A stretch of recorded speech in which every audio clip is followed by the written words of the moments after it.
This is the xSports Network. From the xSports Network, this is xSports Live, presented by Hinie's BBQ. Great food is just a short drive to Hinie's BBQ in Lawrenceburg. Mouth-watering is just one way to describe the amazing flavors of the best piece of Hinie in town when you dig into a plate of pulled pork, hand-chopped brisket, chicken, wood-fire oven pizzas, and the menu goes on. Wash it all down with a swig of Hinie Shine lemonade and then make your way over to the gift shop full of Hinie sauces, snacks, and more. Hinie's BBQ, Highway 43 North in Lawrenceburg. This is the xSports Network. And welcome everybody here to Hinie's BBQ. We have xSports Live once again. Oh, I guess my mic's not on. We are starting the new year off right here. Is mine on, Kevin? All right. Is mine You on? want me to take this over? I mean, you can if you want to. It's not- All right, is it on now? Mic check. Mic check, 1, 2, 1, 2. Mic check. Am I loud enough to hear over there, Clint? Well, I can hear you, but I don't think anybody on camera could probably hear you. That anybody that's watching it in live. We'll see what number 2 sounds like. Number 2, so we are off to a great. Now I'm on. This one works. Okay, well, we are off to a rousing start here in 2023. Got new mics. We're going to get them figured out at some point. But Happy New Year to everybody as we kick off 2023. Currently, the girls are in action. We're talking about Hardin County. The boys will follow after that. But Clint, how was Christmas break and the New Year break for you? It was great. Not a lot of hustle and bustle. It was pretty calm. I got my oldest daughter that came in from Orlando that's working at Disney World and kind of surprised everybody. Was in for 5 days, so it was as good as I could ask. Got to watch a lot of really good basketball during the Christmas break too. So it was just right. Let me say that. I couldn't have stood it if it was any better, and I wouldn't have liked it if it's any worse. Well, yeah, that's a good sign to hear. Mine was eventful. We had to take my now 9-month-old baby to the ER on Christmas Day with an ear infection, but all is good. He's all healed up, and he's got more than enough presents to suffice us till he turns, at least one. Right. Well, you'll think that, but they'll keep coming. Yeah, that's what we're afraid of, and we don't, like any other parent, don't have enough room in the house for that so far. But let's recap on what happened since our last show, which was right before Christmas. Mm-hmm. You got to see the Summertown girls and Summertown boys playing the Richland Christmas Classic. The boys were able to come out with a win on the final day, and the girls were able to go get a tournament victory. Yeah, boys kind of had a rough stretch going back to right before that. They played in Nolensville actually the week before Christmas, a week of Christmas. The week after, they played at Richland, did pick up a big win there. But now you can also look at who the boys played in that schedule, and they were 6 studs, in that with Lawrence County, Spring Hill, and then the teams they played in their Christmas tournaments. They were 6 really, really good teams. On the girls' side, it's almost like after that game against Lawrence County, they kind of had a little bit different fire about them. It was kind of next man up too. They played about as unselfish as I've seen them play all year. Very staggered scorebook. A lot of people getting involved. What was amazing? They beat Richland in the championship game, and I mean beat them handedly. And that was without their 3 leading scorers in the whole first half. Ainsley Burleson, Emily Brazier, and Carly Campbell both in foul trouble. And Olivia Riggs just shows out. Braylee Burleson comes off the bench, has a big night. Mia Dinwiddie, the senior, she has a big night. So, I think this team, sometimes it's okay to lose. Now, I'm pretty sure tomorrow night they don't want to do that. No. But saw a lot of growth out of that team. Absolutely. And then talking about Lawrence County, they played a lot of games in the state of Alabama. They had the Christmas Classic before then. The boys picked up a good win against Columbia Central, who Columbia Central has, ever since that tournament, played pretty well. Yeah. Then Columbia Central played in the championship of the Richland tournament. Then they struggled against Murfreesboro Central. They really didn't get outplayed. They shot the ball 20-plus more times than Murfreesboro Central did. Out-hustled them pretty much, won in every category except for made shots in the scoreboard. But since then, 4 impressive wins, defeated Ezel Harding. I mean, that I watched that. so, I did. I got to watch that game. Yeah, that was a very impressive game. Ezel Harding is, but it's like kind of like I said when we were calling.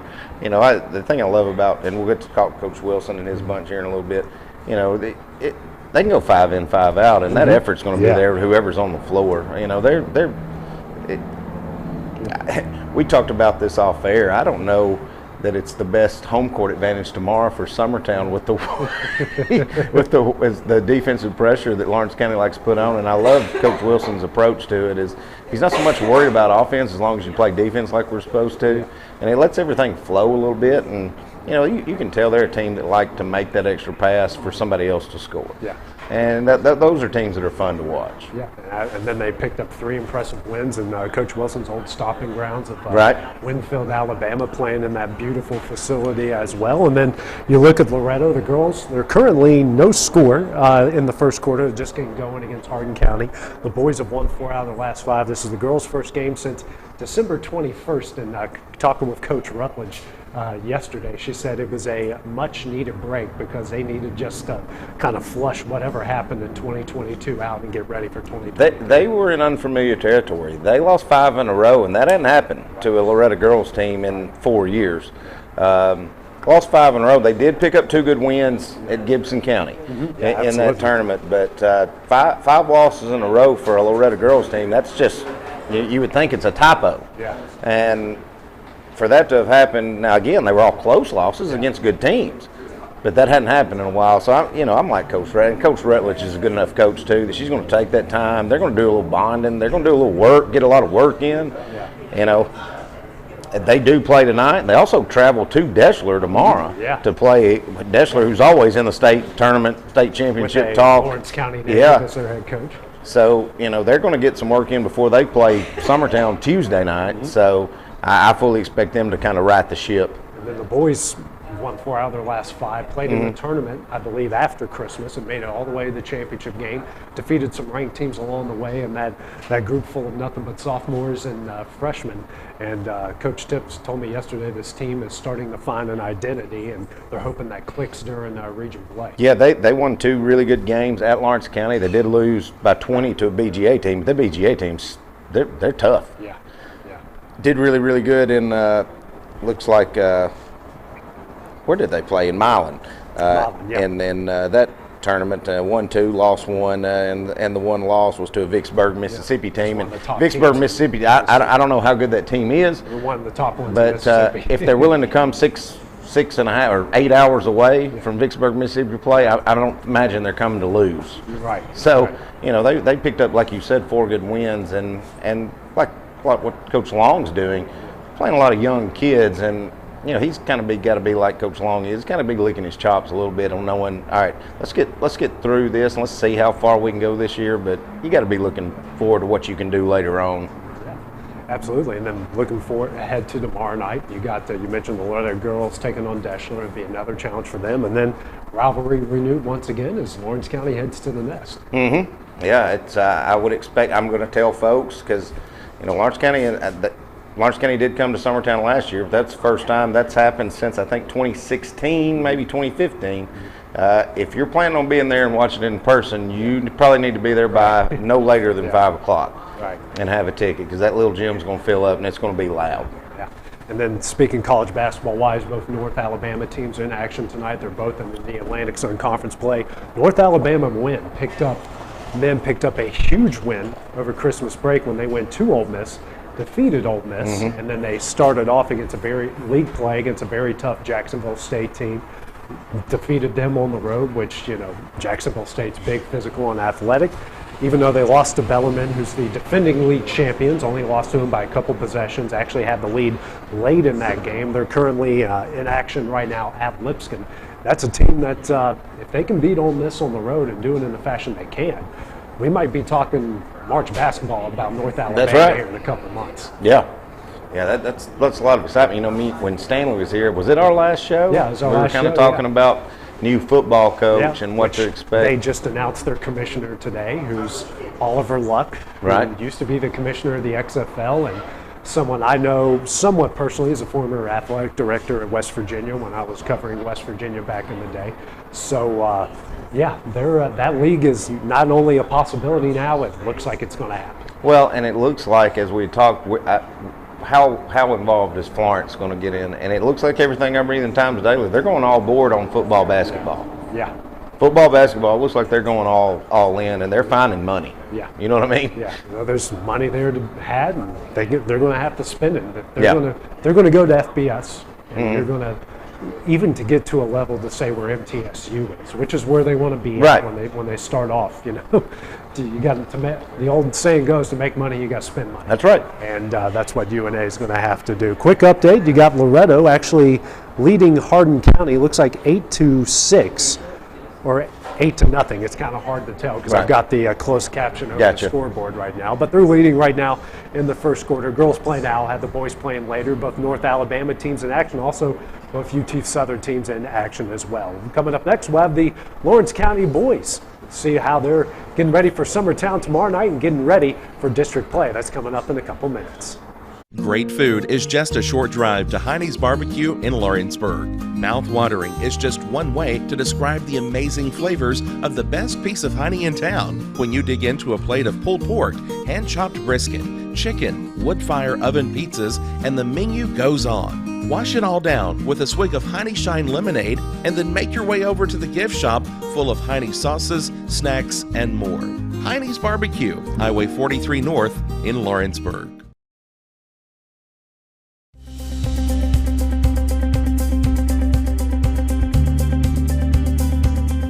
Arctic Air keeps your home or business comfortable. For more than 20 years, we've provided outstanding residential and commercial services through Southern Middle Tennessee. Whether you need assistance with your heat, air conditioning, preventive maintenance, or anything in between, trust our reliable team to get the job done. We'll take the time to figure out your specific needs and recommend what we believe is right and best for your situation. We've been using Arctic Air for over 15 years now. Their service is great, they're here when we need them, and their prices are competitive. They take the worry out of the heat and air so I don't have to. Arctic Air. When you need us, we'll be there.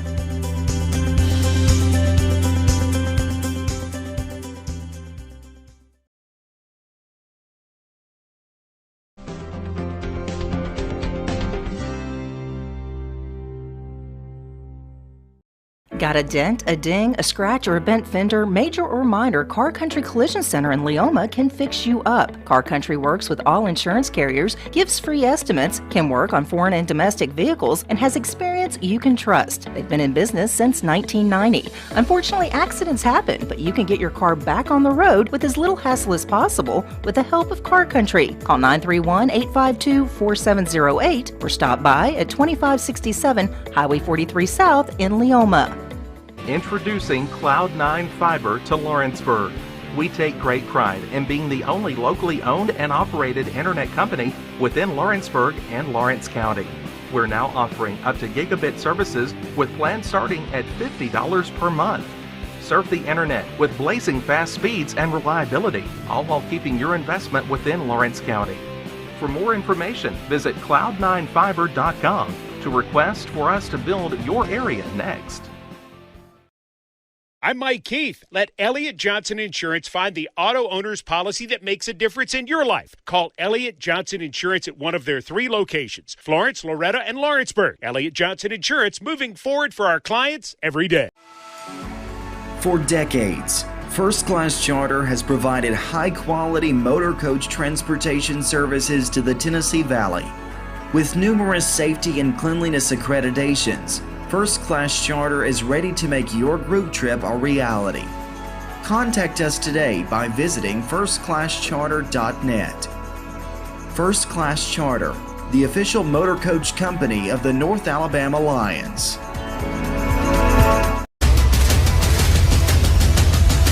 This is the xSports Network.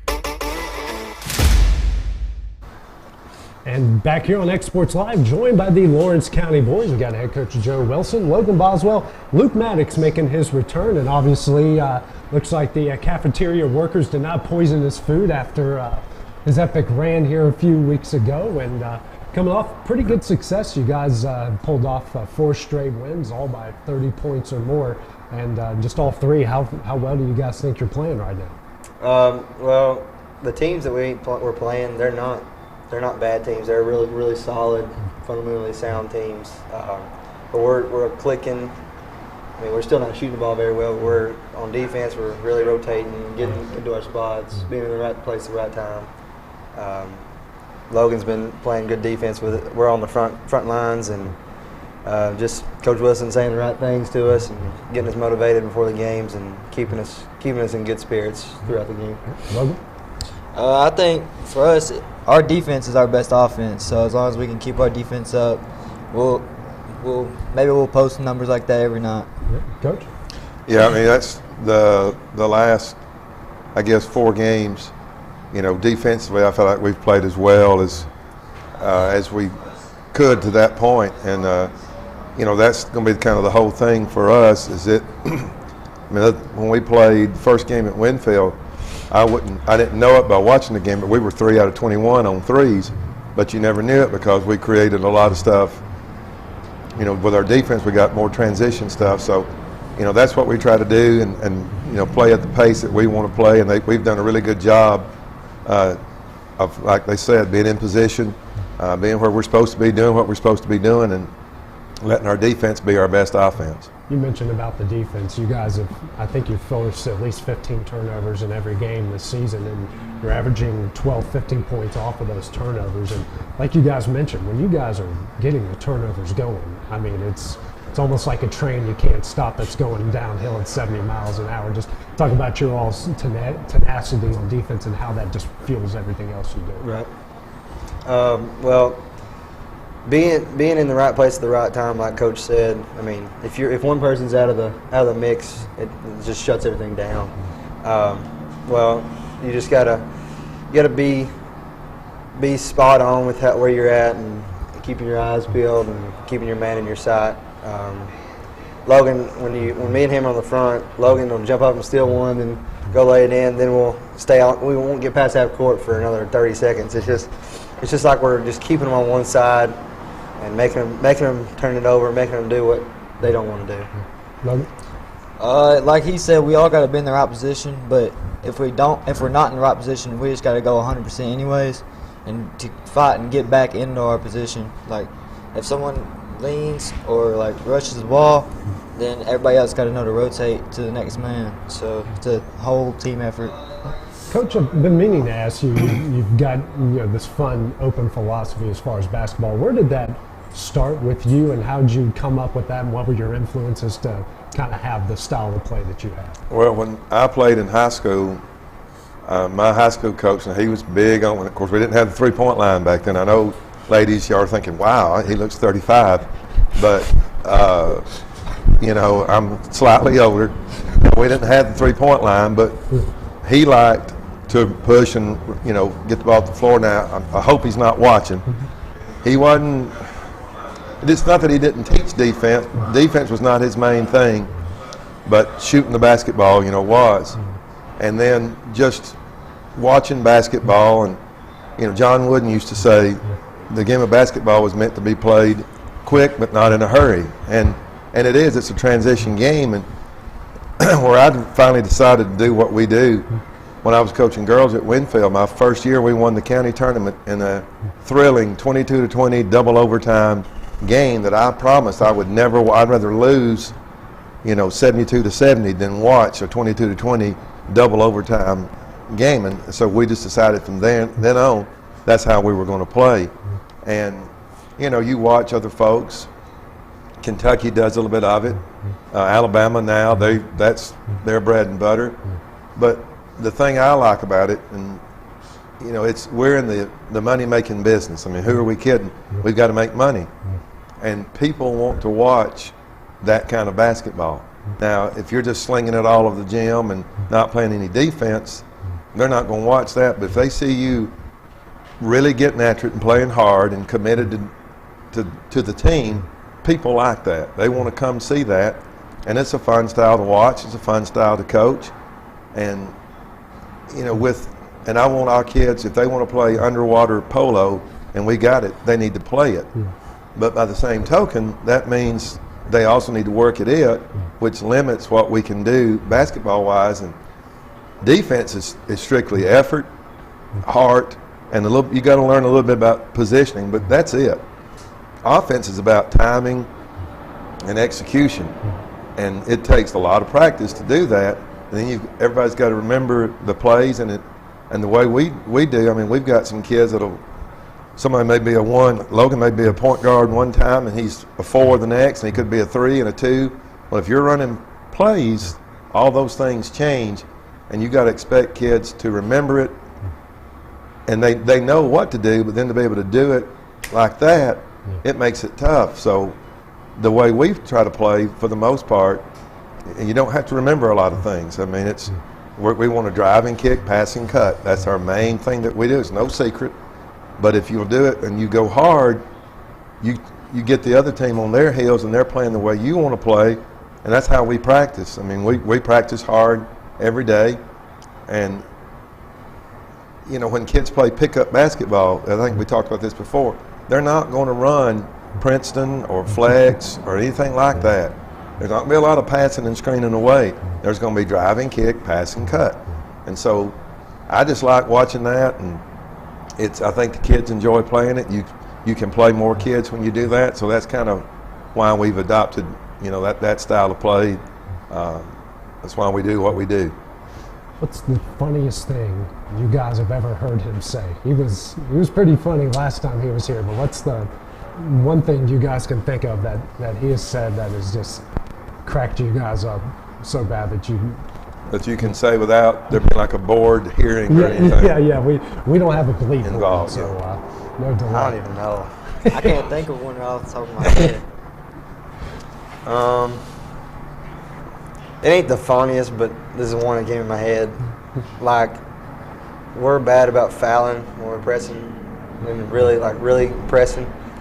I'm the biggest one, but he says in practice, don't ride them like a Grand Canyon mule. I didn't know what the crap that was. I didn't know if that meant, like, I thought like you ride a horse, not a Grand Canyon mule, but it's like when you're just pushing them down the sideline, but keep pushing them out and getting fouls. But I mean it's just like strange hearing that the thing you say coming out of your mouth when you see that happening, I guess. That's probably one of the funniest he said. I can't really think of one off the top of my head. There's too many to count. Yeah. Well, Coach, how fun was it for you last week to go back to your old stomping grounds at Winfield and take these guys and pick up 3 wins in the process? Well, I mean, you know, it was, to be honest, it just felt like I had never, I mean, when I was down there on the sidelines, it felt like I'd never left. But by the same token, when I'm here, it feels like I'm at home too. So I don't want anybody to think that when I say it felt like I was at home, that means I don't feel at home here. I do. I mean, I really do. But it was good. I mean, you know, we spent 19 years there. I would call that place home.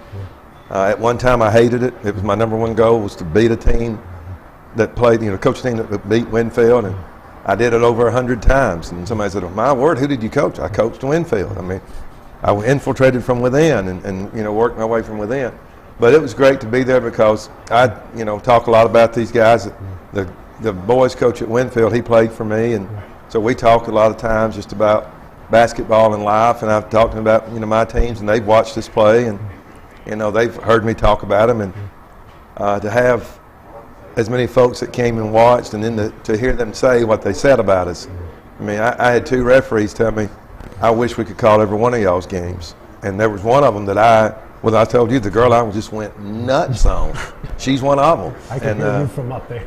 You know, and they just talk about how hard we played and how they shared the ball, and everybody that I talked to just so complimentary of how we were at the motel and how we played, and just the kids, you know, how they did. And, you know, I'm proud of them.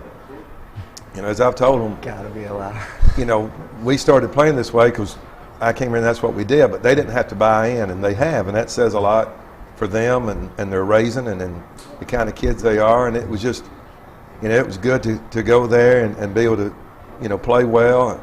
We played against the second team we played, Sulligent. I taught that young man when he was at Winfield, and now he's a coach at Sulligent. He helped us move along with Bryce when we moved from Winfield to Killen. And then Marion County was a big rival of Winfield, and fortunately, blessed as the Winfield boys coach, we never lost to a county team in Marion County, and then we continued that tradition by beating them Friday. And of course, everybody was excited because nobody likes them. I mean, they told me everybody in the gym will be for y'all, and so it was good to be back, see a lot of those folks, and of course to play well and to hear them talk about the kids and be so complimentary of them. So it was great to get back and do that. For you guys, your role has changed so much from last year, especially the second year under Coach Wilson. You guys liked your new roles, but you're taking on a lot of responsibility. Last year you guys are coming off the bench. Now you're both starters. And how do you guys like in this new role, starting position, playing a lot of minutes every night? A lot of minutes every night. The last few games we haven't been playing much because we like our bench to get going, staying with the tempo we've got, and they're doing a great job of that. But just the start, you don't have to start. Coach Wilson's playing. You don't have to start to have all the minutes. You can play 28 minutes and not start, but you can start and play 16. But it's a lot different when you're starting. The nerves, the way you play, how you start. If you start good, you'll finish good. But it's just a lot different from coming off the bench to the 5 seniors we had last year. Yeah, we learned a lot from those guys last year, especially with it being first year under coach. So getting to fill in their shoes, it's kind of like it's a great feeling to be able to hear your name called out. But like he said, you don't have to have that because the way he plays, everybody's gonna get in. So. You guys like that? Oh yeah. It's almost like hockey where you guys are. It's like a line change, and guys are coming in and out. How fun as a team do you guys find where you guys are running 8, 9, sometimes 10, 12 every game? Doing that, your chemistry's better. Like you're playing with. Well, we won't be in the same lineup 2 times in a row unless we're in foul trouble. But it's nice to know that you can count on your teammates, even if they are a sophomore coming off the bench, or if it's a junior that's been in the starting line with you and stuff. But it's easy to know how it's going to go, how you're going to play. Just the tempo, the chemistry. Like I said, it's just going to be the same throughout the whole game. It's not going to slow down if we bring the 5 in. And then we bring the starters back in, we got to speed it back up. It's just going to be the same throughout the whole game. It's a great feeling because, like, when I'm coming out, I don't have to think, oh, no, he's going in. It's everyone is good. They're going to give you 100%. So it's just relieving. Speaking of coming off the bench, Blake has just come on so strong. I know for all 3 of you guys, let's talk about, he played some last year, but this year, I don't remember much of the first few games, but lately, really, these kind of last 7, 8, maybe even 10, Blake has played unreal coming off the bench. Again, like I said, you don't have to start to play how you want to play, but him and Logan are very similar, how they play the game, their style of play. But him coming off the bench, I think, is a good mindset for him to come out and do his best. If he was starting, I don't know if it may be different if he was starting. He may go 30 points instead of 15 like he's have been the whole time. But it's good to have him as a 3, 4, 5 kind of guy. Like Logan's a 1, 2, 3, 4, 5, and you got him and Blake again similar in play. You have him at the 2 and then have Blake at the 4, or you can just interchange and do the same thing you would with the real offense. But he's just he's not a liability. He's just the guy that comes off the bench and just does his thing. It's good to know that you have a spark plug because, like, if we start off slow, you just put Blake in, he's going to go get his buckets. Coach? Yeah, that's it takes something to be able to do that. He's our second leading scorer. He was a leading scorer through her first 6 or 7 games, and he's our second leading scorer now. But I've never seen one, any bad body language. It's nice. The thing with starting, you hear your name called out, and that's not. Who are we kidding? That's nice to have that, but that's it. As far as anything else goes. It doesn't matter. I mean, every minute is important wherever you go. And I like having somebody that can come off the bench that you feel like you said, can either A, if we need a spark, he gives it. B, if we need somebody to keep the fire going, he can fan the flames too. He can either light the match or fan the flames. And that's good to know. He's accepted that role. That doesn't mean he'll never start. He may start tomorrow night. But that's the thing I've liked about these kids. You know, we haven't had a ton of different starting lineups, but I really don't think, I mean, they all want to, but I don't think that it's going to be a problem if something changed.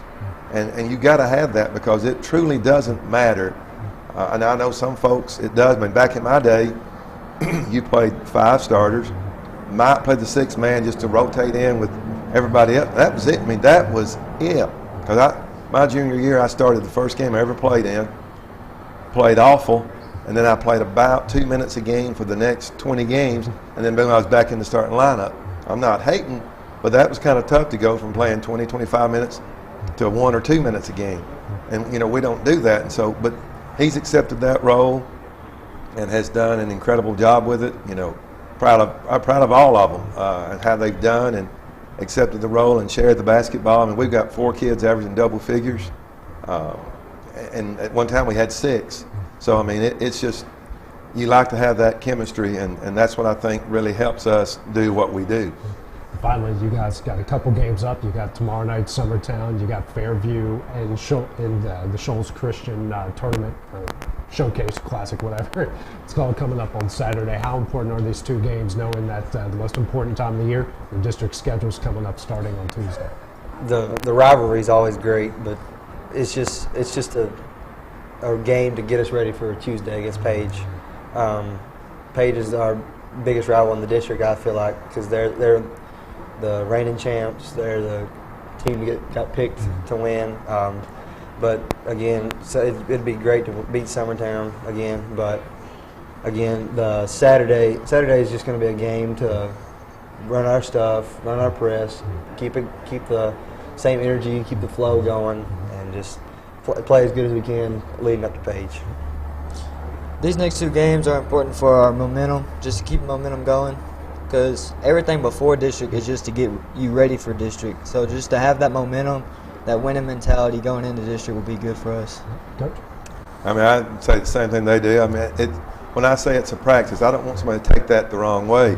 But that's what it is. It's a practice against somebody else to do what we want to do in our district. And then you see, because you're going to see different folks, how they attack the things we do and the different type players. And you just use it to work and get better for what you want to do. And that's the same thing. I mean, I think Wes will tell you the exact same thing. You got to do that to prepare you for your district. Now, that doesn't, I mean, we're all liars if we say, it don't matter if we win. It doesn't matter if we win or lose as long as we play to our potential. I mean, if we go up there and play our game and Summertown shoots lights out and beats us, I mean, tip their hat to them and move on. Now, if we go up there and waddle around and lose, that's a different story.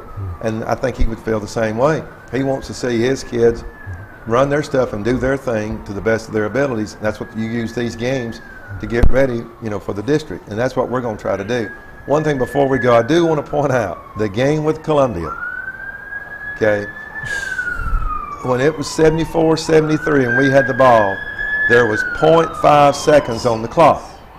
So when we lined them up across the foul line and just chunked it, that's not what we would do with 5 seconds on the clock. So anybody that thinks, I don't know how they went, it was 0.5 and the ball got tipped and so the clock should have expired. Now that's not hating on our clock keeper. I don't mean that at all. I just want folks not to think, well, what was he doing with 5 seconds left, telling them boys just to sling it down the floor.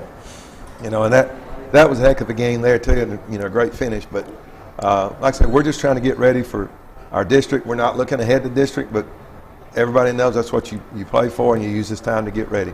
7:30 or 7-ish tomorrow night when these guys will tip off, and then they're playing at 1:30 against Fairview from the Shoals Christian Classic. That will be on Saturday. We'll have coverage from that game as well. I'd like to thank you guys for coming here to Hinie's tonight. We'll see you guys tomorrow night at the Nest. Thank you. Appreciate you having us. Coming up next, we'll have Summertown here in a few minutes.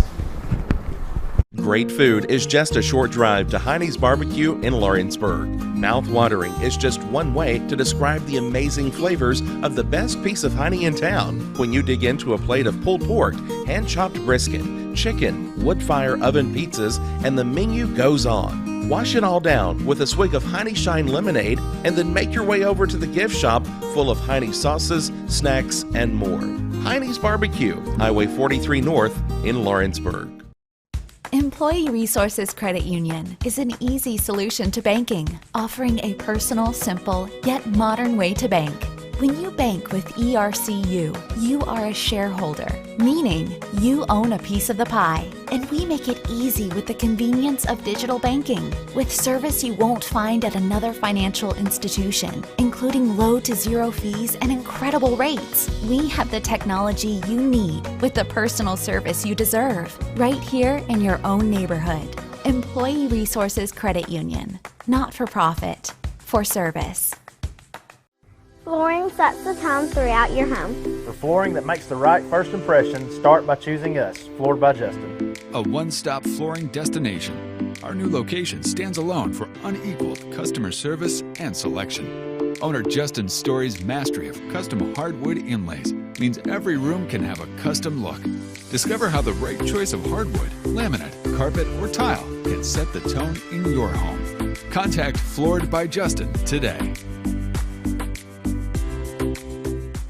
Hey, this is Phil Hooper. Get the look you want for your favorite school, church, or business with apparel from HD Ink Screen Printing in Leoma, Tennessee.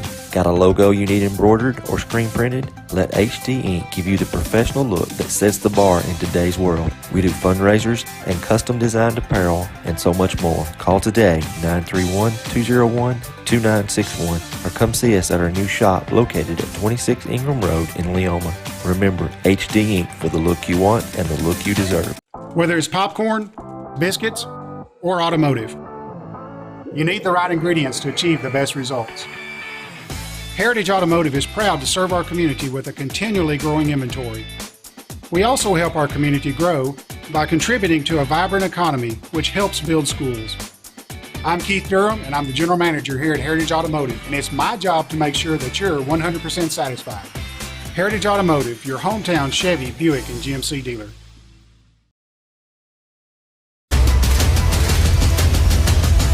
This is the xSports Network. Now joined here by the Summertown Boys, we got Cole Campbell, head coach Wes Long, joining us here. And guys, just leading up to this game, had a week off, from playing last week. Where do you think your team is right now? I think we're in a pretty good spot. We had a pretty good week of practice. I thought we had a good week, and coming into this game, I feel like we're ready for it. I think, we've gotten better. We've talked all year about the roller coaster that this year would be, and I think that it lived up to that by all means. But it's like Cole said, I think we feel really good about our week of practice. Now, whether it relays into tomorrow night's game is another thing, but I think we're getting better and better. We're getting comfortable with each other. It's taken us a while to kind of figure out this team a little bit, but hopefully we'll hit our stride by next week at least, ready to go. You mentioned the roller coaster, had a rough week, at Nolensville, at Richland. What kind of lessons do you guys learn from that heading into, this game coming up against Orange County, then your district play after that? I think it just showed our toughness. I mean, we had two pretty tough losses at Richland, and we come back our last game and kind of put a little bit together and we played good. We played hard, and I thought we played a lot better, so it just shows how tough we are, and we just got to be ready for this next game, and then next week we got to show that toughness again and try to put it together for a few more games. Coach, go ahead. We talked at Richland, and we had said, I said, I know Coach Long's a pretty big sandbagger, and he's not ever a moral victory guy. At Lawrence County, 20-point loss, but you're doing it without your leading scorer. And I said to AJ, I said, Coach Long's a pretty good sandbagger, but I don't think he's going to be too unhappy with it. When I talked to you at Richland, you weren't. Now, I said at Summit, when you played Summit at Nolensville and then a couple of games at Richland, I said I don't think he's going to be very happy about that. And then what you talked about was just kind of the effort, just kind of the enthusiasm. what have you seen out of your bunch this week that makes you feel like, because let's just call it what it is, when you go to the bench, you're playing a freshman. When you've got to play a freshman, you come in, and it's easy for young kids to get discouraged in a losing streak. So is that kind of what you saw this week? And that's what I was going to talk about is there's a sense of resiliency with this bunch, because a lot of these guys, Cole especially, they've been successful at every level. And, to have a stretch like we had over the holidays, it was obviously tough for everybody, and even for me, it's been 5 or 6 years since we've had a rebuilding year kind of like this. So it's like Clint said, there's a sense of resiliency. I can see our mindset changing a little bit. But it's what we've always talked about. We're not going to shy away from playing some good teams like Summit and Nolensville and Lawrence County because it's going to make us better. And that's something that these young guys probably struggle to understand a little bit, especially while that's going on. But it's going to make us tougher, and it'll make us a little bit more resilient as the tournament time gets here. Well, Coach, before AJ asks you something real quick, touch on, you're starting 3 sophomores, and you're starting 2 seniors, but I think people probably look at that, well, you got 2 seniors. Well, this is pretty much Western Pigs. It's his first experience. He got to play. He got to come off the bench, play some defensive minutes last year. Will Daniel hadn't played any until this year, and as far as leadership, you've got 2 seniors, but is the leadership kind of coming from these 3 sophomores? Do you feel like? Because those 3 sophomores, especially Grayson and Cole, probably led us in experience. Even above Pig. So as far as experience goes, yeah, that's our leadership. As sophomores, they're 15, 16 years old, just being vocal, having energy, having the same mindset every day, that's where we've had to kind of get better at, and I think we're getting there, holding each other accountable. Coach-led teams are always going to be average teams. We got to have player-led teams, and that's something that we've gotten better at this week, and hopefully that'll carry over into tournament time. I asked Coach Wilson, where his style and where his philosophy of basketball, where it originated from, where it came from. Where did yours originate from? A lot like him. It starts at an early age. And my dad, who's here tonight, he was always a huge part of Summertown Athletics and the Booster Club and coaching us growing up. And always got to be around Coach Trotter's teams when I was growing up. I was unfortunate not to get to watch Coach McBee's teams, but Coach Trotter's teams were always really fun to watch and got after it. And, and I think that slowly got ingrained into the Summertown community. And when I was able to come back and take over, we got back to that. And, and then when moving on to UNA, Coach Champagne's style was very similar. So, that's something that you can hide guys that aren't as highly skilled, playing that way, getting more possessions. When you turn it over, it's not as big of a deal if you're getting 70, 80 possessions as it is when you're getting 40, 50 possessions. So, it's just whatever fits your team. And luckily, we've had guys that have kind of fit that over the last 9 years now. Yeah, we talked about with them how important these games are before district play comes up, and how important is it? You got district play. You do have a couple non-district after this, but how important is tomorrow night to kind of give you some momentum now heading into your most important time of the year?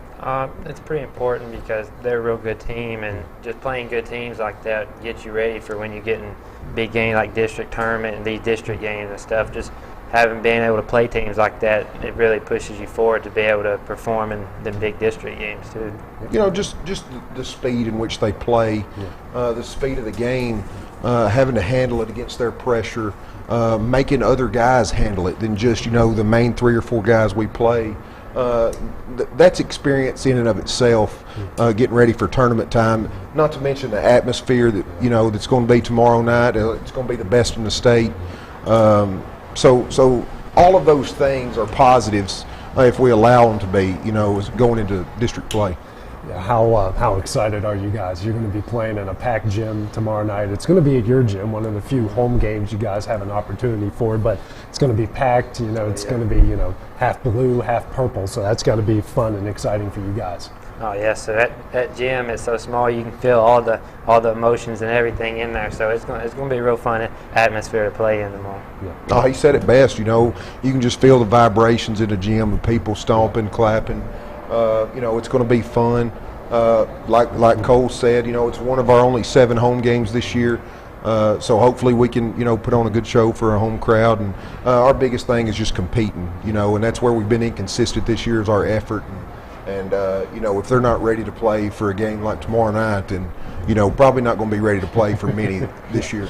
Coach had somebody in the barbershop said, well, Lawrence County have a lot tougher time playing at Summertown, playing at that gym. I said, I don't know. We've only played 2 more games there than they have. Well, I think the smaller, I think the smaller floor and I think the smaller floor, the specs of the floor fit Lawrence County style better than ours. Home court advantage is one thing, but being on the smaller, tighter floor, the way they play, I think they'll be on us a lot quicker.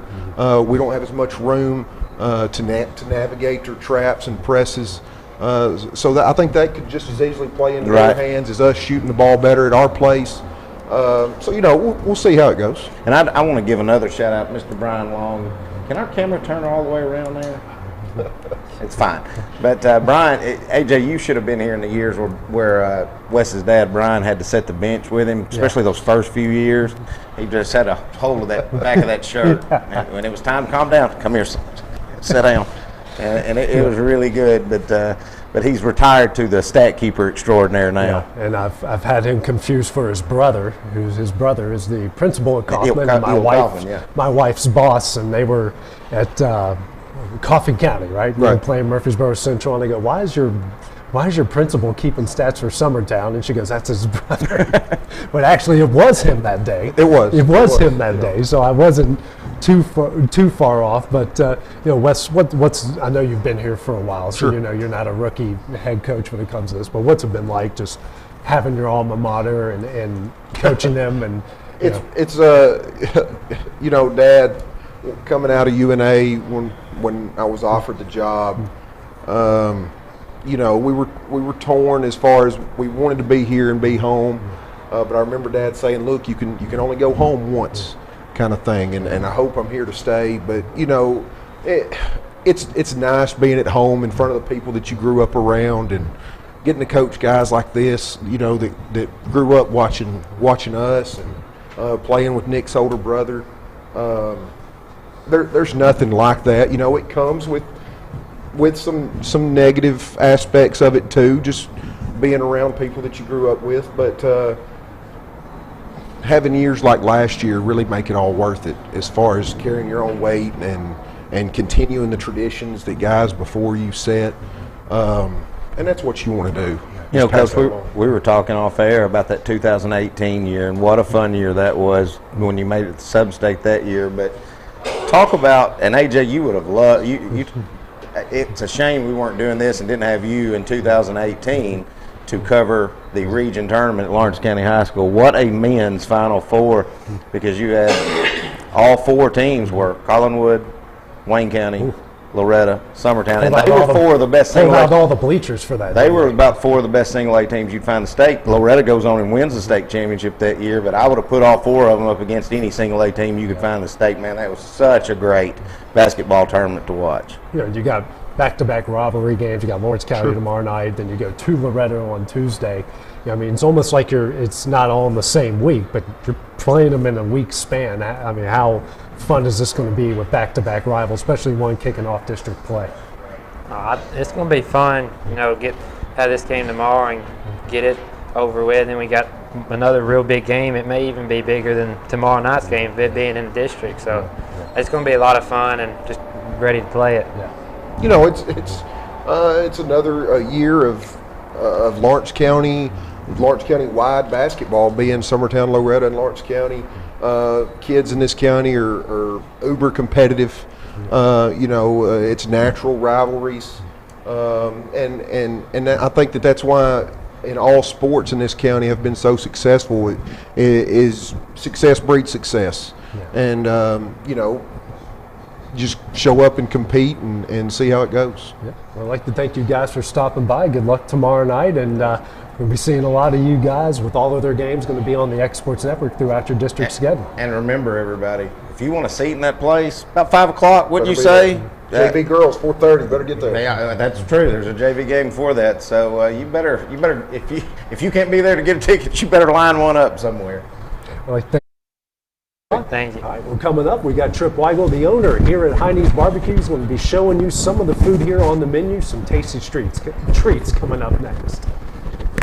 Great food is just a short drive to Hinie's BBQ in Lawrenceburg. Mouth-watering is just one way to describe the amazing flavors of the best piece of Hinie in town. When you dig into a plate of pulled pork, hand-chopped brisket, chicken, wood-fire oven pizzas, and the menu goes on. Wash it all down with a swig of Hinie Shine lemonade, and then make your way over to the gift shop full of Hinie sauces, snacks, and more. Hinie's BBQ, Highway 43 North in Lawrenceburg.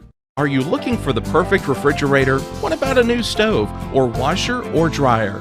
It only makes sense to shop at the one place that specializes in appliances, top to bottom, big or small. And that's Kelly Appliance in Lawrenceburg.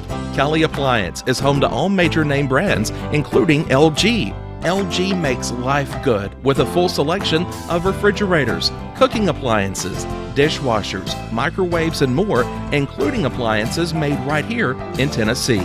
Family owned and family operated. Stop by Kelly Appliance on Jerry Street in Lawrenceburg today.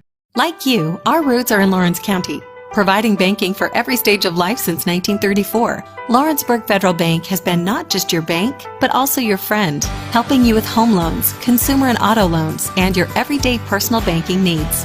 Lawrenceburg Federal offers you a warm smile and personal experience, as well as the conveniences of modern-day online banking, mobile banking, and telebanking.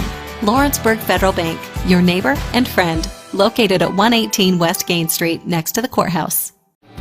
Lawrenceburg Flooring and More is your premier source for hardwood, laminate, luxury vinyl tile, sheet vinyl, residential and commercial carpet, carpet tiles, ceramic and porcelain tile, waterproof floating floor, plus blinds and shutters. Lawrenceburg Flooring and More is also home to all name brands and can tackle projects big and small. Installation? You're covered with installers who've got years of experience and stand behind their work. Let Lawrenceburg Flooring and More make your design dreams a reality.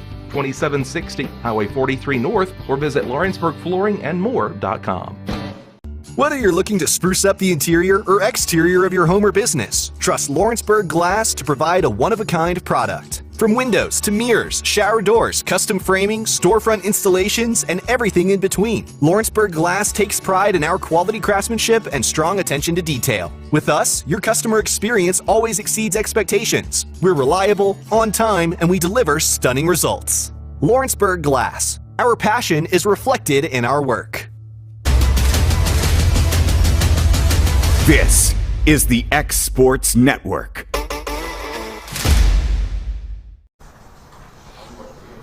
And back here at Hinie's BBQ, joined by Trip Weigel here, the head man here at Hinie's BBQ. Trip, tell us what tasty treat you bought. First of all, Happy New Year. Absolutely. Can you believe it's 2023? Time flies when you're having So it hit me last month. I was filling out a bill, and I wrote down 12/14, and I thought, you're kidding. Yeah. I can't believe it. Yeah. But anyway, Christmas is over, New Year's over, 2022's put to bed, and it's 2023, so Happy New Year to you. Happy New Looking Year's forward to Eve. an awesome 2023 here with you guys on Thursday nights. Absolutely. And so a lot of food we got coming up. Yeah. We got a lot of new things coming up this year, too, so we're going to have fun. But tonight, I did you a mixture. I kind of did a double plate here. We did some smoked chicken nachos, and then, of course, our smoked chopped brisket nachos.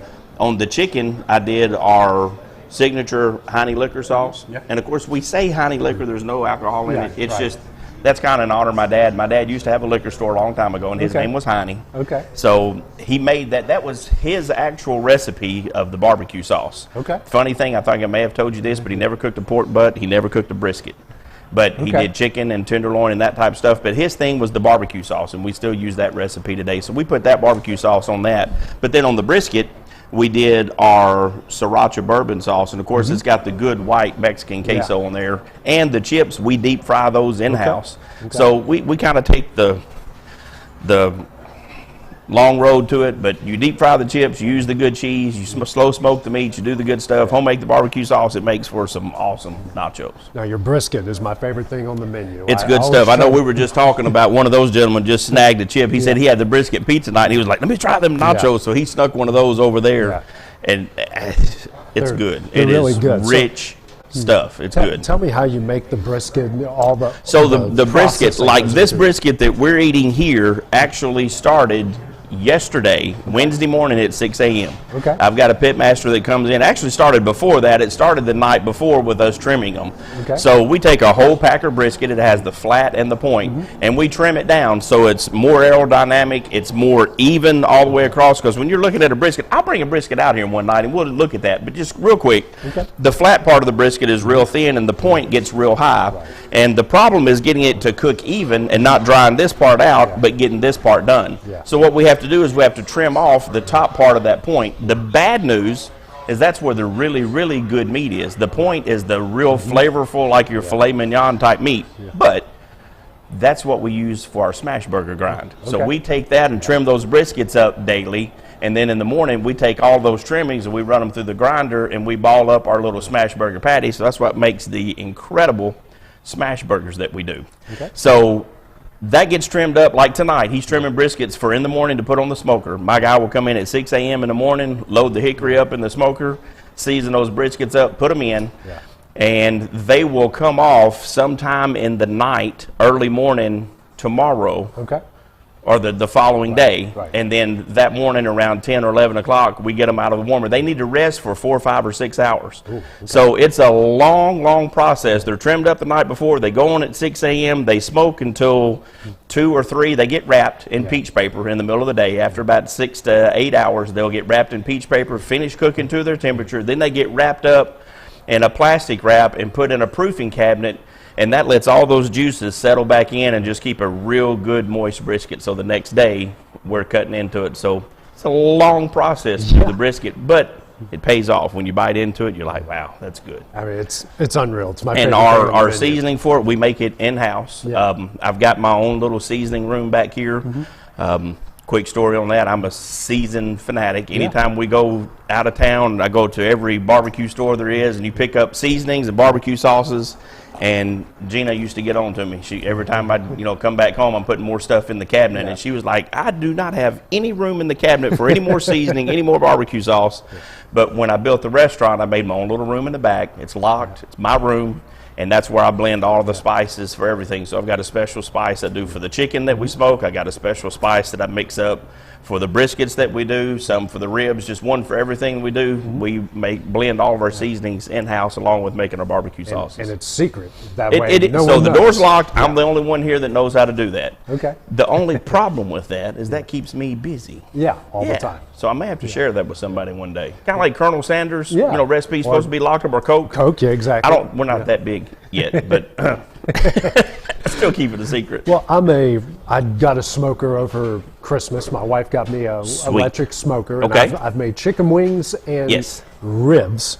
The thing I've struggled with the most with that is temperature. What is the best way you can help me to kind of keep a consistent? So the ribs is one that's more tricky. So everybody says, and of course, you can ask 10 different barbecue guys and they're going to give you 10 different answers. Let me give you my answer for it. Doesn't mean it's right or wrong. This is how Tripp does it. So a rib needs a little more temperature to break down that muscle. That muscle's tough around that rib cage. So we cook our ribs at 275. We normally barbecue a pork loin or a brisket or chicken around 225 to 250. The rib, we need to get up a little bit hotter to break that collagen down, to break the rib fibers down so they get a little more tender. Rib needs to have a little more temperature. So I go 275 on my ribs. Chicken wings, you can do them at 275. It depends on how smoky you want to get them. You can over smoke a chicken wing. So you've got to be careful and on your timing there. Number one, how much wood you're putting on versus the temperature versus how long you're cooking them for. Because I've seen ribs anywhere. Some people do 250. A lot of people suggest 225. I have mine. I just couldn't. I was using hickory wood, and I think it burns hotter than apple wood. So hickory is it's one of the no. Hickory is one of the hottest. So there's a scale on all of your woods and how hot they burn. So you're right on. Hickory is a hot hot burning wood, so you have to be careful with it. I had it around the 260, 270. I was Yep. trying to get it down so, to and 225. here's the other it thing wouldn't too, and work. I should mention this because all the barbecue critics will comment and say it depends on which kind of rib you're cooking. If you're cooking a baby back rib or the import baby back ribs, which are really, really small, you're okay at the 225 or the 250, and you're okay anyway, but I cook a St. Louis rib here at Hinie's Barbecue Which is what because I was cooking this weekend. okay, so it gives you got a lot more meat on a St. Louis rib, and as long as you season them up right, some people say that they think the baby back is sweeter. I don't think it has anything to do with sweetness. I think you can get more sweetness into it because it's not as thick of a cut. It doesn't have as much meat, so you can soak it in there. But as long as you season them right and baste them well along the way, now that's something you need to do too. While you're cooking is to baste it with something. It's up to you on what you want to put on there. But we keep our spritz to keep them from drying out.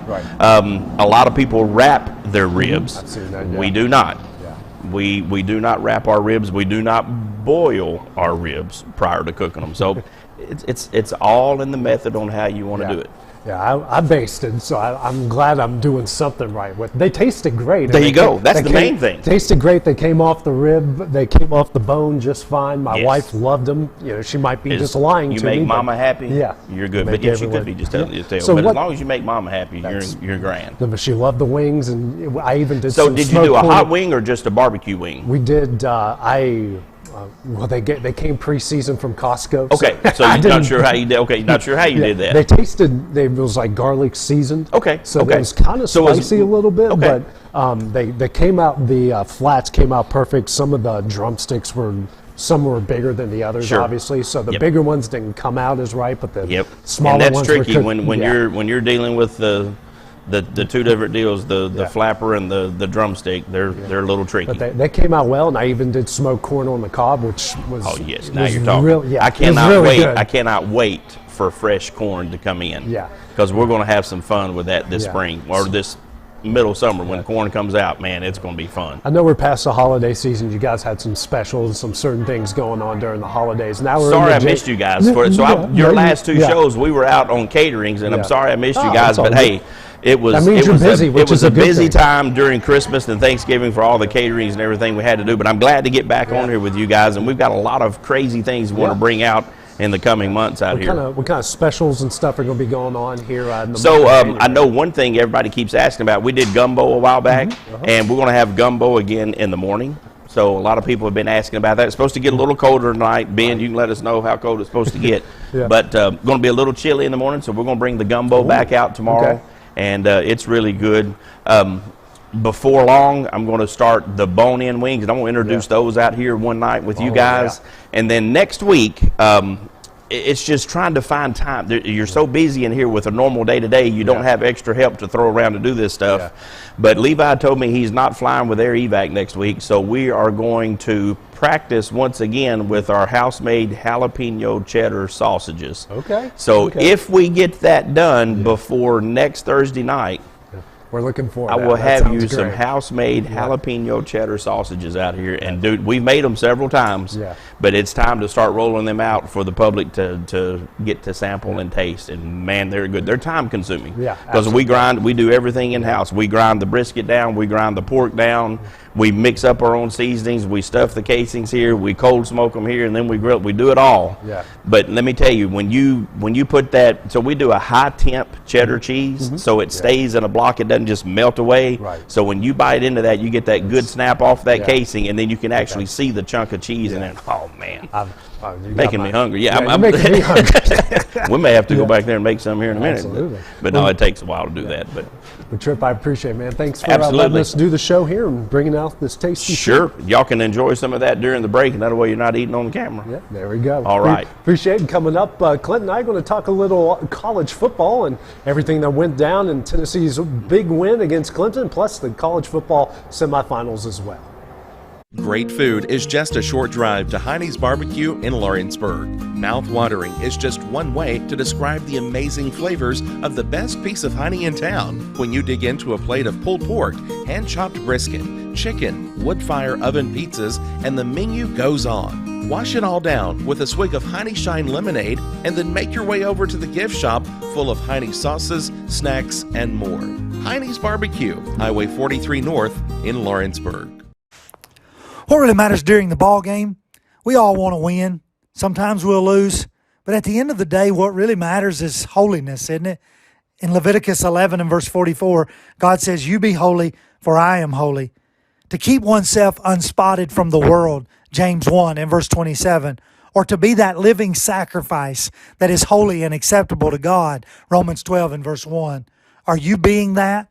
And that message brought to you by your friends at the Leoma Church of Christ. Are you looking for a non-factory job environment? Livingstone Freight Solutions is a 3PL company that began managing warehouses in Tennessee, Alabama, and Mississippi. With our multiple shifts and experienced management team, our goal is to give you as an employee a safe family work environment and competitive wages. We offer a wide variety of employment opportunities from forklift drivers to management level positions. We also strive to offer a competitive benefit package and PTO options. For more information or to apply, visit us at livingstonefs.com or give us a call at 931-269-3255.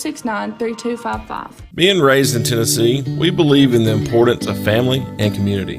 Creating a positive experience at our family-owned and operated business is one of the ways we share that belief. Being in an accident can be extremely stressful. When it came time for my repairs, Mashburn's made it easy. I am lucky to have a wonderful company in my community like Mashburn's Collision Center. It's reassuring to know that I'm in good hands because their work is second to none.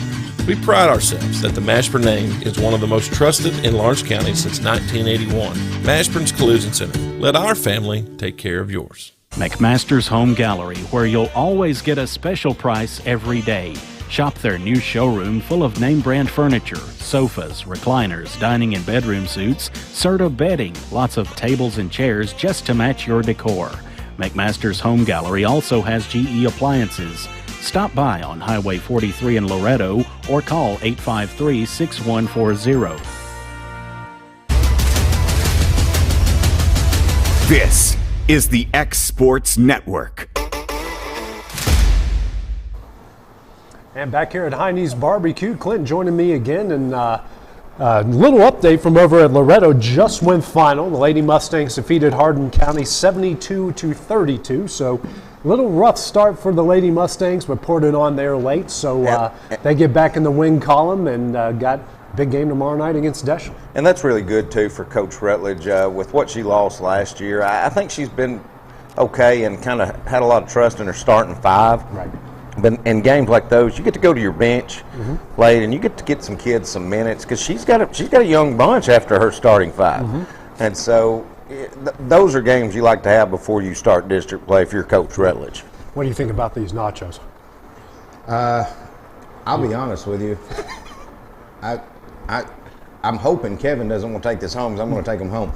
But that sriracha sauce that's on that unreal. That's on those barbecue nachos are fantastic. Now, I don't know if Kevin had a wide view, but that was my hand sneaking in here while you were talking to Trip eating I was picking the chicken. That is the best chicken you'll find around as far as shredded chicken goes. I mean, it is fantastic. That's one of the many reasons we look forward to doing the show. We highlight our student athletes and our coaches, and we eat some of the best food in Lawrence County. I was telling you guys off air, I went to the doctor today, and I'd gained 14 pounds in about a month. And I was trying to think everything I ate during Christmas, and I mean, it was more than usual, but it's hit me. I come to Stetter's every week, and I've honestly been probably coming twice a week, even when we don't do the show. But man, it sure is good. Yeah, this is some really, really good stuff, and we're thankful. Hope that wasn't bad publicity too, saying you're going to get as big as me, because you're not. That means the food's good. Right. That's right. That means the food's good. Well, we're talking now local college football. Obviously, Tennessee. All the doubters, a lot of people in the national media thought that Clemson was going to go in there with Cade Klubnik and take care of business with a very depleted Tennessee team, and Clinton, that was not the case in the Orange Bowl. Well, you wouldn't know it if you just turn the volume down, because they showed Cade Klubnik's parents about 975 times, and it seemed to be the gist of it was just talking about him and the Clemson team, but. I gotta be honest with you. Joe Milton, I think he pretty much showed why he's going to come back next year, and I think it's his job to lose. I know everybody is real excited about Nico and coming to Knoxville, but Joe Milton showed a lot of leadership. The big question mark on him has been the cannon. And it's nobody's worried if he throws a 40-yard pass.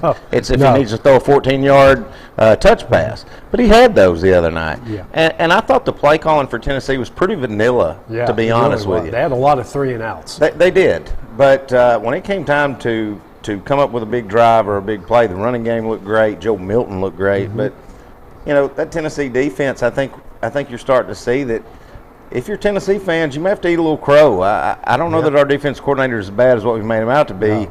It's just hard to do it without Jimmy's and Joe's. Beasley had a coming out party. Oh, my gosh. 4 sacks in that game? It's going to be really, really fun to watch next year, along with some of the additions they're making.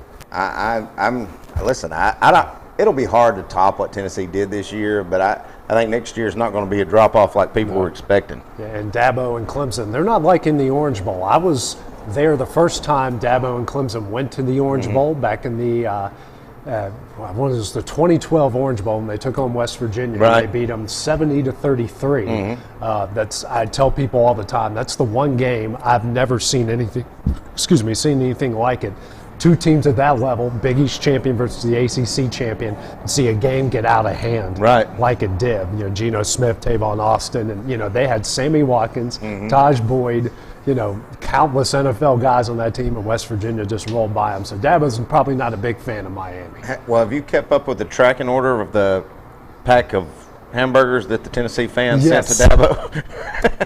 I love good trolling. When it's fun and it involves food, it's some good trolling. Well, moving on to the semifinals. Woof, Clinton, we have a treat in those 2 games. Michigan and TCU. I know a lot of people thought Michigan was just going to go in there, roll all over TCU, but what they forgot to realize is that team is uber talented and really fast, and TCU got out, led from start to finish, got some big stops, hit some big plays, and they were just unstoppable after that. I'll be honest. I've heard people say that I think Michigan was looking ahead. I don't know that.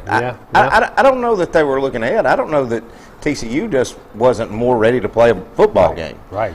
And I'm going to be honest with you. Around here, it seems like, of course, the bad thing is when you do it, you have to cheer for Alabama because they've been in so many, but you try to root for your conference. You try to root for the SEC. I'm not. I am pulling so hard for TCU. Me too. Monday. I love Sonny Dykes. I love what they do. And I'm going to be honest. I thought Ohio State was going to run away with that against Georgia. Looked like they were going to. Yeah. But losing Marvin Harrison Jr. on whether or not you think that's a targeting call or not, like who knows what targeting is nowadays. It's, we talk about local officiating here. Everyone's just upset with the national officials in every sport as well. But who knows what targeting is. But really, when they took him out of the game, you saw Georgia blitz more. You saw them come after It's almost like they dared them to throw. And they couldn't do it without Marvin Harrison Jr. Now, C.J. Stroud stepped up with his legs, something not a lot of people thought. But, I mean, Georgia, at a lot of times in that game, did not, Stetson Bennett looked, except for the fourth quarter, looked really human. The way that game finished, it was pretty much going to be whoever had the ball last was going to win. And it worked out where Georgia had enough time to have the ball last. Yeah. And if Georgia went into that thinking they've just got to show up, that should have been a wake-up call. You may see them play a lot better against TCU. But here's the thing where you got to give credit to Kirby Smart, though. They weren't supposed to be there this year. Right. They weren't supposed to repeat with everything they lost to the draft. Right. So you got to give a lot of credit. I mean, at worst, they're going to finish second team in the country. Right. So I'm excited, but again, I'm not rooting for the SEC this year. I'm rooting for TCU. It's a great story, and I heard Joel Klatt say it today on his podcast that TCU has given something to us we don't see all the time in college football. Actually, we see very rarely just the way it's structured. We have a Cinderella team. Now they didn't even win a the big conference. But they're not a big school in a big conference. No, they're not. This isn't Texas and Oklahoma coming out of the Big 12, or even Baylor's established themselves a little bit. But out of the Big 12, this is TCU. They were picked to finish middle to the lower part of the pack in that league. We have a true Cinderella, and I know the whole country, probably everyone outside the state of Georgia, is going to be wearing purple on Monday. Oh, I think so too, and I think what TCU's also done is for everybody that might have been against opening up the playoff to more than 4 teams. I think they're like, we got to open this playoff up to more 4 teams now. Yeah. You know, I mean, look, TCU may win this thing. Yeah. You know, so Yeah. I think it's great what they've done, just so we've got a chance to get a bigger playoff now. And I just like more football, which is why I love the bowl games. Right. I even watch the FCS playoffs, and I've called a couple Division II playoff games. They're a lot of fun, but I'm like you. I mean, and we're going to get those first round games on home sites. Right. We're going to see matchups we've never seen before.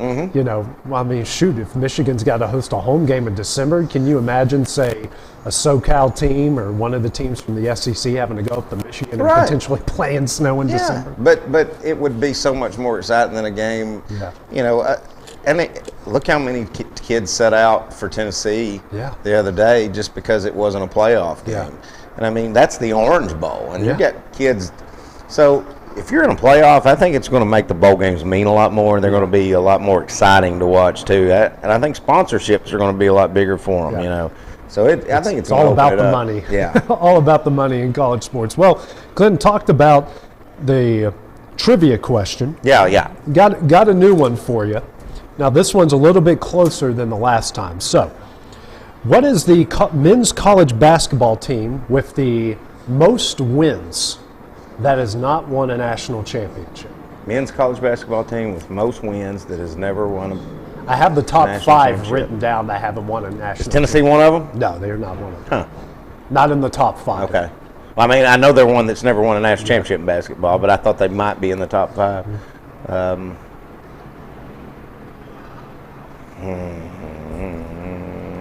Michigan?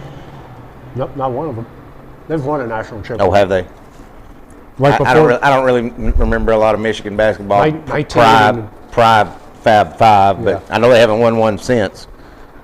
They won one right before the Fab Five. Right. Okay. I don't know. I give up. So, 5th is Illinois. Okay. With 1,858 wins. 4th is Purdue, 1,866 I really would have thought wins. Purdue would have had won one. No, Illinois and Purdue have been to the Final Four several times and never won it. 3rd is St. John's with 1,904 wins. 2 Wisconsin. is Notre Dame. With 1,939 wins. Number 1, and they have I believe the 4th most wins in all of men's college basketball. 1,961 wins is Temple. Yeah, John Chaney. Yeah. They got close. They've only been the one Final Four. Yeah. They've won a lot of games though, but never. I was thinking Digger Phelps. He never won. They've only been the one Final Four. Yeah. Wow.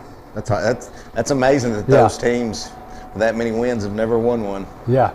Yeah, we were talking off air. One of these nights we're going to do a wrestling night. We're going to wear our wrestling T-shirts. We're going to have a lot of wrestling trivia. I got one lined up. I got 3 or 4 lined up. I got an Ultimate Warrior shirt and an Austin 316 shirt. Yeah. But for you fans that don't know, me and AJ, we're thinking about starting a wrestling podcast. Just reliving we're big the old school wrestling fans. Yeah, we are. I don't watch any of the new stuff, I don't either. but my wife and I do have a little fun obsession watching what they call botches. Yeah. So there's one that is so great. It's from like the early days of Monday Night Raw. Is the blonde hair guy from the Rock and Roll Express. Yeah. You know, I can't remember his name, but like he's facing off with X-Pac or the 1, 2, 3 kid back then. He's supposed to do this spot in the ropes and literally like dives through the ropes like into the fans. I cackle so loud every time I see that because it's like one of the worst mess ups ever. And just like he just fully commits and just whiffs on the ropes. It's great for some, I don't know. People, I can handle the funny botches. I can't watch the painful ones. No, Ooh, those the are broken legs and concussions. No, I can't do that. The Sid one coming up. And of course, people are watching this going, all right, guys, you're getting off the rails, but you just have to be a wrestling fan to know. Yeah, I mean, go watch, just type in YouTube wrestling botches, and you're going to be entertained for hours. Right. Or people falling off treadmills, or idiots getting bit by snakes. That's kind of the rabbit holes I go down. But coming up next, we're going to take a break, and then we're going to go and we're going to have our weekly rant that's coming up here in a couple Mine's short, minutes. folks. Great food is just a short drive to Heinie's BBQ in Lawrenceburg. Mouth-watering is just one way to describe the amazing flavors of the best piece of Hinie in town when you dig into a plate of pulled pork, hand-chopped brisket, chicken, wood-fire oven pizzas, and the menu goes on. Wash it all down with a swig of Hinie Shine lemonade and then make your way over to the gift shop full of Hinie sauces, snacks, and more. Heinie's BBQ, Highway 43 North in Lawrenceburg. Got primary care? Find your way to better health with primary care by One Stop Medical. With decades of combined experience, you'll find a one-on-one relationship just like the old days, but with the convenience and technology of today. When One Stop Medical does primary care, it's the best. Call today for an appointment and find your way to healthy living. Serving Lawrenceburg, Pulaski, and Hohenwald. Phone 931-244-8220. Primary care by One Stop Medical at its best. From our humble beginnings to today, Parks Lumber Company has continuously served Lawrence and surrounding counties for over a century. Although we started as a small lumber yard in 1896, we have grown to include everything you need to make your dream project come to life. No matter your building needs, our experienced staff will be with you every step of the way to ensure you receive the highest customer service and attention to detail you deserve. Visit us at 106 2nd Street or on Facebook. We guarantee you will see working with PLC is as easy as 1, 2, 3. There are now more ways to save at Quick Mart. Become a Quick Club member and easily earn rewards on qualifying purchases at Quick Mart convenience stores using the Quick Club app, available in the Apple App Store and Google Play. To save on fuel for work, use the Fuel Rewards Pro app to earn 5 cents a gallon on work fill-ups and redeem the savings for yourself. To get started, visit fuelrewards.com/pro or download the app in the Apple App Store and Google Play. This is the xSports Network. All right, here we are wrapping up xSports Live, Clint, and what's on your mind, man? What do you want to rant about? Before I rant, my rant will be real quick. I want to give a big thank you. I can't speak for the Loretta listeners or the Lawrence County listeners, but I want to thank all the Summertown listeners that have sent texts. I even got some Christmas cards and things, just people thanking us for what we do, and thanking me, Adam, Timmy for the commentating and everything, but also thanking Will Pettis and Kevin, because Kevin's covered a lot of ours as well. So thank you all for thanking us, and we appreciate everything you guys do. My rant's real quick. It's not about NIL money. It's not about player transport. It's not about the portal, okay? It's about being on social media, hearing live streams, people griping about their team's players leaving to enter the portal, who also are loving the fact that they're getting players from the portal that are really helping their team win. And I'm gonna use Tennessee as an example. Okay, now Alabama, everybody else, I've seen it where it's happening, but I'm going to use my Vol fans some as an example. Okay.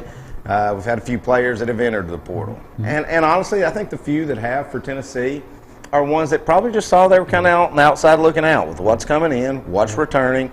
You know, it's probably just better for them. But I've seen some players just bashing them. You know what I never saw them do? I never saw them bash Hendon Hooker. Nope. I've never saw them bash Jalen Hyatt. Joe Milton. Or Brew McCoy. Yep. So here's the deal. If you're going to love it for one, you got to like it for the other one. If you got to be one or the other. Okay, or you just got to be quiet. Right. That's my rant.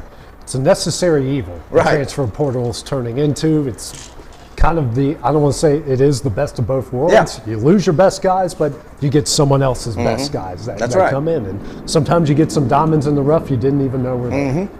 Well, my rant is, we'll start off talking about what happened in Cincinnati on Monday with Damar Hilliard. I got his name right. I'm blanking on it for some reason, but unfortunate incident that happened there. Literally a 1 in a billion chance that happened, and signs are good. His vitals are up, but it's really struck me in a lot of ways just how dangerous, just really sports in general. It's an injury that we've seen happen rarely, mind you, in hockey. We've seen it happen in baseball. and it's pretty rare when it happens in football. But what it really kind of dawned on me was I immediately thought of his family. I thought of his friends, that they were.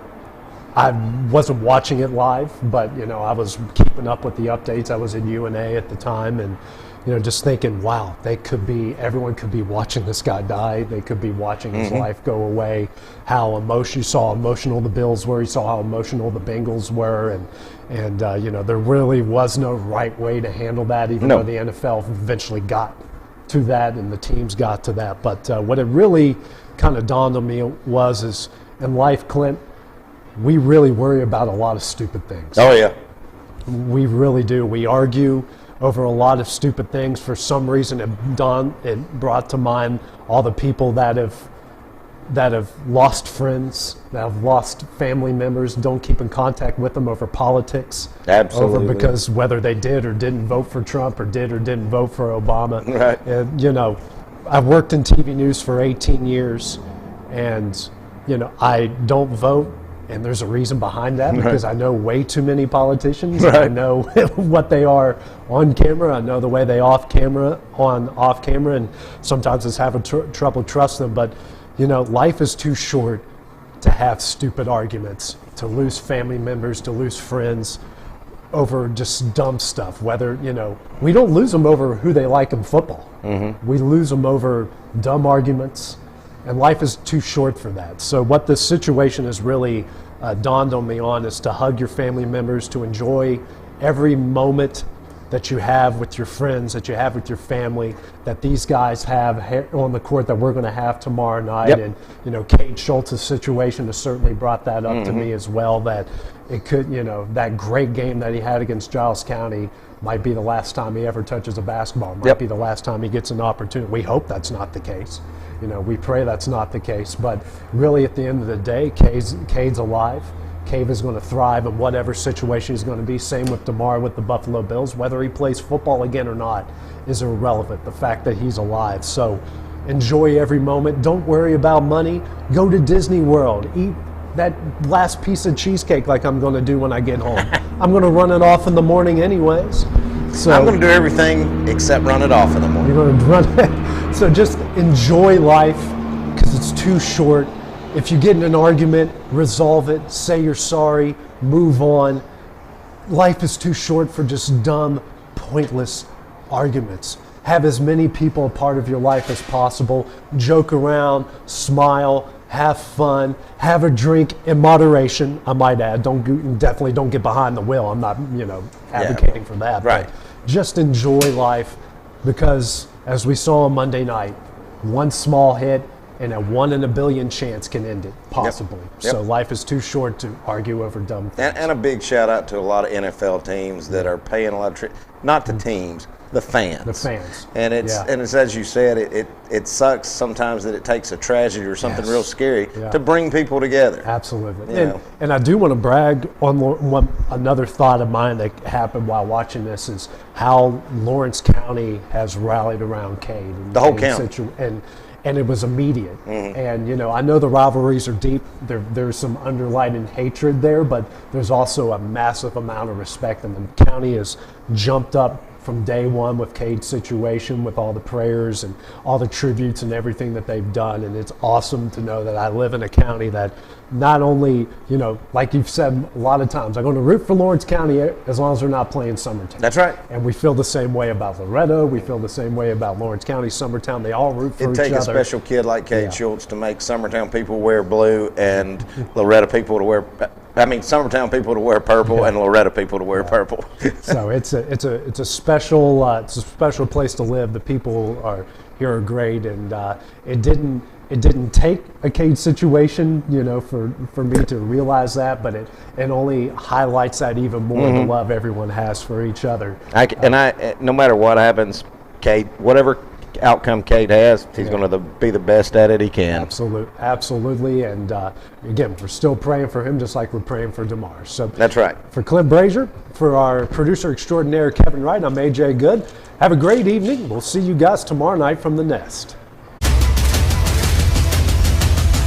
This is the xSports Network.